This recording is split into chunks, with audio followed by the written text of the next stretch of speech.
Welcome to my channel. మన ఇంట్లో పండగ జరుపుకున్న పార్టీస్ ఏవైనా అయినా మొదట మనం చేసి పెట్టేది పాయసం అండి. ఎప్పుడు రెగ్యులర్గా చేసేది కాకుండా ఒక్కసారి క్యారెట్తో ఈ విధంగా పాయసం చేసి పెట్టండి. ఇది అట్రాక్టివ్గా ఉండటంతో పాటు చాలా టేస్ట్గా ఉంటుంది. మీ పిల్లలకి అందరికీ కూడా నచ్చుతుందండి. ఇందులో ఇంగ్రీడియంట్స్ అన్నీ కూడా హెల్త్కి మంచివి అని. క్యారెట్ పాయసం ఎలా తయారు చేయాలో చూద్దాం.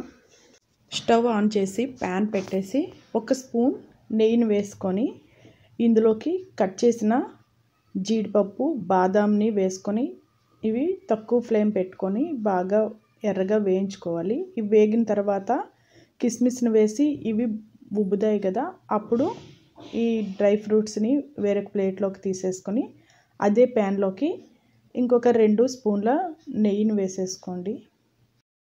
ఇప్పుడు ఇందులోకి 1 కప్పుతో సగ్గుబియ్యాన్ని తీసుకోవాలి. నేను ఇక్కడ చిన్న సైజు సగ్గుబియ్యాన్ని తీసుకుంటున్నానండి.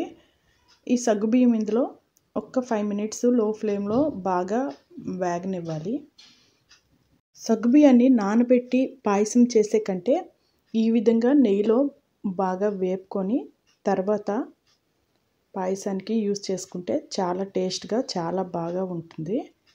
ఇప్పుడు ఇవి వేగిన తర్వాత ఇందులోకి అదే కప్పుతో క్యారెట్ని చిన్న తురుములాగా చేసుకొని వేసుకోవాలి. తక్కువ ఫ్లేమ్లోనే క్యారెట్ మొత్తం పచ్చిదనం పోయినంత వరకు ముద్దగా ఈ విధంగాను అయ్యేటట్లు బాగా వేగనివ్వాలి.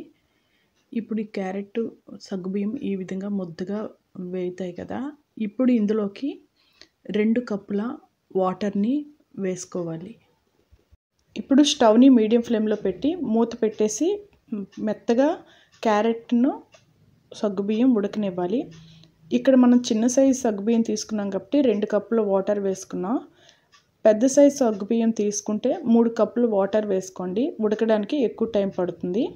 ఇదిగోండి సగ్గుబియ్యం క్యారెట్ బాగా ఉడికిపోయాయి కదా, ఇప్పుడు ఇందులోకి 1 కప్పుతో పంచదారని వేసుకోవాలి.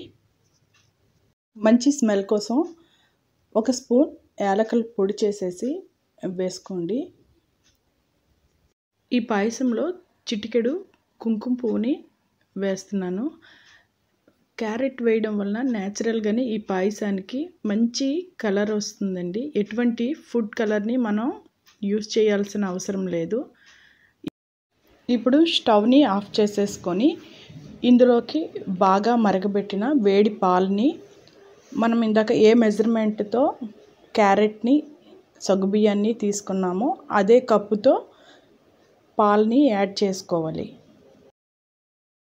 పాలు మొత్తం ఆ పాయసంలో మిక్స్ అయ్యేటట్లు గరిటతో కలిపేసుకొని ఇప్పుడు డ్రై ఫ్రూట్స్ని అందులో వేసేసుకొని కలిపేసుకోవాలి. ఈ పాయసం చల్లగా అయిన తర్వాత చిక్కబడుతుంది. సగ్గుబియ్యం వేసాం కదా, అందుకోసం ఇది చేసుకునేటప్పుడే కొంచెం పలచగా చేసుకుంటే సరిపోతుంది. ఒక 10 మినిట్స్ తర్వాత మీడియంగా ఇలా అన్నమాట చిక్కగా అవుతుంది. అంతే, క్యారెట్తో తయారు చేసుకునే పాయసం రెడీ. న్యాచురల్గానే క్యారెట్ మంచి కలర్ఫుల్గా చాలా అట్రాక్టివ్గా ఉంటుంది. దీని టేస్ట్ కూడా చాలా బాగుంటుందండి. ఇంట్లో ట్రై చేసి మీ పిల్లలకి మీ ఫ్యామిలీ మెంబర్స్ అందరికీ చేసి పెట్టి ఎలా వచ్చిందో కామెంట్ చేయండి. Thank you for watching.